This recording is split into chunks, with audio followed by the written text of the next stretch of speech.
আসসালামু আলাইকুম ওয়া রাহমাতুল্লাহি ওয়া বারাকাতুহু। কুকুরকে আল্লাহ তাআলা এমন এক নিখুঁত প্রাণী হিসাবে সৃষ্টি করেছেন যা মানুষের জীবনে এবং প্রকৃতির ভারসাম্যে অপরিসীম ভূমিকা রাখে। কেবল ঘরের প্রহরী নয়, কুকুর প্রকৃতিতে নানা কাজ করে, যেমন শিকার করা, পশুপালন করা, সুরক্ষা এবং এমনকি আমাদের আবেগের ভারসাম্য রক্ষা করে। পবিত্র কোরআন এবং হাদিসে সরাসরি কুকুরের সৃষ্টি বা তাদের ব্যবহার সম্পর্কে বর্ণনা না থাকলেও ইসলামে প্রাণীদের প্রতি করুণা, শ্রদ্ধা এবং সতর্ক ব্যবহার নির্দেশিত। আজকের এই ভিডিওটিতে আমরা দেখব কুকুরকে আল্লাহ তাআলা কিভাবে সৃষ্টি করেছেন, তাদের বৈশিষ্ট্য, গুরুত্ব এবং আমাদের দায়িত্ব।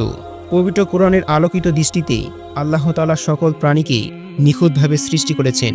প্রতিটি প্রাণীর শরীরে কাঠামো, আচরণ এবং ক্ষমতা আমাদের জীবনধারার সঙ্গে সম্পূর্ণ সামঞ্জস্যপূর্ণ।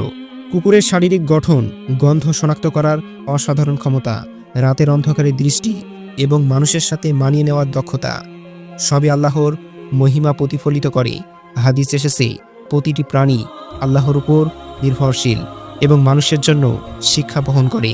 কুকুরকে আল্লাহ তাআলা এমনভাবে সৃষ্টি করেছেন যাতে মানুষ তাদের সহায়তায় জীবনকে সহজ এবং সুরক্ষিত করতে পারে। কুকুরকে প্রাকৃতিকভাবে প্রহরী হিসাবে, শিকার বা গৃহপালিত প্রাণী হিসাবে ব্যবহার করার জন্য তৈরি করা হয়েছে। ইসলামে কুকুর পালন নিয়ে স্পষ্ট দিক নির্দেশনা রয়েছে। যদি তারা ব্যবহৃত হয় তবে অবশ্যই সতর্কতা এবং পরিষ্কার পরিচ্ছন্নতা বজায় রাখতে হবে। হাদিস এসেছে যে কুকুরের লালা বা স্পর্শ কিছু ক্ষেত্রে নাজায়েজ হতে পারে, তবে তারা মানুষের কাজে এবং প্রকৃতিতে অপরিহার্য ভূমিকা রাখে। কুকুর শুধুমাত্র প্রহরী নয়, তারা অত্যন্ত সামাজিক প্রাণী। তারা মানুষের আবেগ বোঝে, একাকিত্ব দূর করতে পারে এবং বিভিন্ন কাজের জন্য ট্রেনিং গ্রহণ করতে সক্ষম। আল্লাহর সৃষ্টি করা এই সামাজিকতা আমাদেরকে শেখায় প্রকৃতিতে এবং সমাজে সমন্বয় এবং দায়িত্বের গুরুত্ব। পবিত্র কোরআন মনে করিয়ে দেয়, প্রতিটি সৃষ্টির মধ্যে আল্লাহর নিখুঁত পরিকল্পনা রয়েছে। কুকুরের দৃষ্টি, গন্ধ শনাক্ত করার দক্ষতা এবং শারীরিক দক্ষতা মানব বিজ্ঞানীদের জন্য রহস্যময়। আল্লাহ তাআলা তাদের এমনভাবে সৃষ্টি করেছেন যাতে তারা পরিবেশের ভারসাম্য রক্ষা করতে পারে। যেমন শিকারী কুকুরগুলো ক্ষতিকর প্রাণী নিয়ন্ত্রণে সহায়তা করে এবং গৃহপালিত কুকুর মানুষের মানসিক স্বাস্থ্যের উন্নতি করে। ইসলামে কুকুরের সঙ্গে মানুষের সম্পর্ক নিয়ন্ত্রণের কিছু নির্দেশ আছে। হাদিসে বলা হয়েছে, যারা কুকুর পালনের জন্য আল্লাহর বিধান অনুসরণ করে তারা ন্যায়সঙ্গত এবং সচেতন থাকবেন। কুকুর মানুষের প্রিয় বন্ধু হতে পারে, সতর্ক প্রহরী হতে পারে এবং শিশুরা তাদের সঙ্গে খেলাধুলা করে সামাজিকতা এবং দায়িত্ব শেখে। কুকুরের সৃষ্টিতে আল্লাহর শিক্ষা স্পষ্ট। তারা মানুষকে প্রেরণা দেয় সতর্কতা, ন্যায় বিচার এবং দায়িত্বপূর্ণ আচরণের দিকে। পবিত্র কোরআনে বলা হয়েছে, প্রতিটি প্রাণী আল্লাহর সৃষ্টির নিখুঁত নিদর্শন।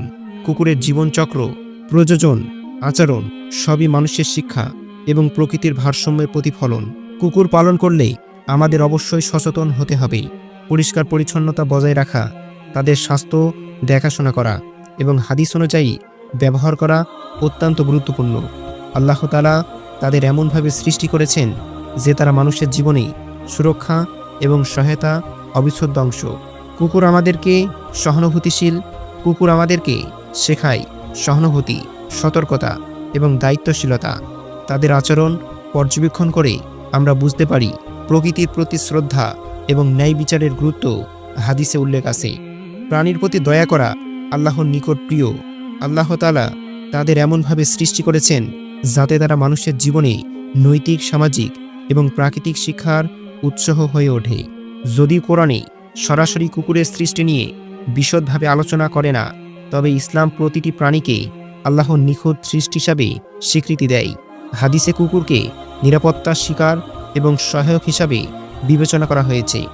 আল্লাহ তাআলা আমাদের এমনভাবে তৈরি করেছেন যাতে তারা মানুষের জীবনে গুরুত্ব বহন করে, পরিবেশে ভারসাম্য বজায় রাখে এবং আমাদের নৈতিক শিক্ষা দেয়। আপনি কি কখনো ভেবেছেন কুকুরের একটি সাধারণ চেহারা, আচরণ এবং প্রজ্ঞা আমাদের জীবনে কত বড় শিক্ষা দিতে পারে? তারা শুধু প্রহরী নয়, মানব জীবনের সহায়ক, প্রকৃতির অংশ এবং আল্লাহর নিখুঁত সৃষ্টির এক বাস্তব উদাহরণ।